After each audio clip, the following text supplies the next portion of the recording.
অবৈধ বিদেশিরা বাংলাদেশে কাজ করছে ইল্লিগালি, তাদের বিরুদ্ধে অ্যাকশন না নেওয়ার ব্যর্থতা কেন অবৈধ ঘোষণা করা হবে না?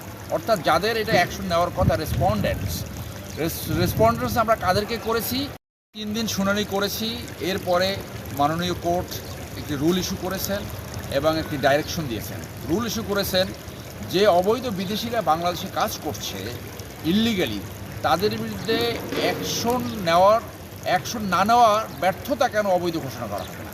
অর্থাৎ যাদের এটা অ্যাকশন নেওয়ার কথা, রেসপন্ডেন্টস আমরা কাদেরকে করেছি? সচিব স্বরাষ্ট্র মন্ত্রণালয়, আইজিপি, সচিব ফরেন মিনিস্ট্রি, এরকম টোটাল 11 জন।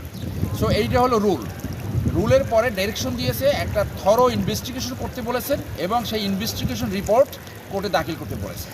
আচ্ছা, আপনি বাংলাদেশে কতজন আছে আপনাকে বাংলাদেশ ব্যাংকের রিপোর্টে? আমাদের রিসার্চ অনুযায়ী এবং বাংলাদেশ ব্যাংকের রিপোর্ট অনুযায়ী $10 বিলিয়ন অবৈধভাবে বাংলাদেশ থেকে চলে যাচ্ছে এবং আমরা মতান্তরে 10 থেকে 15 লক্ষ লোক বাংলাদেশে কাজ করছে। এটা কোন কোন দেশের, এটা আপনার ধারণা করছে?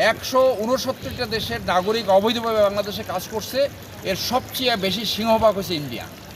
90% ইন্ডিয়ান, শ্রীলঙ্কান আছে, চাইনিজ আছে, ইভেন কিছু পাকিস্তানি আছে এবং আফ্রিকান দেশের নাগরিক আছে অবৈধভাবে কাজ করছে। এটা রিপোর্টটা কার?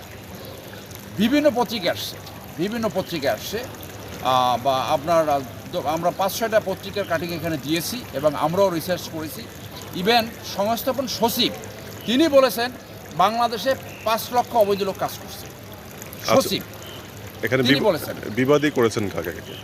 বিবাদী হলো স্বরাষ্ট্র সচিব, পররাষ্ট্র সচিব, অর্থ সচিব, chairman Dudok, governor Bangladesh bank, chairman NRB, সিআইডির চিফ, এডিশনাল আইজিপি, এরকম অনেকে, টোটাল 11 জনকে আমরা করেছি। আচ্ছা, বাংলাদেশ ব্যাংকের রিপোর্টটা বলেছে সেখানে কি অবৈধদের কোনো তালিকা দিয়েছে?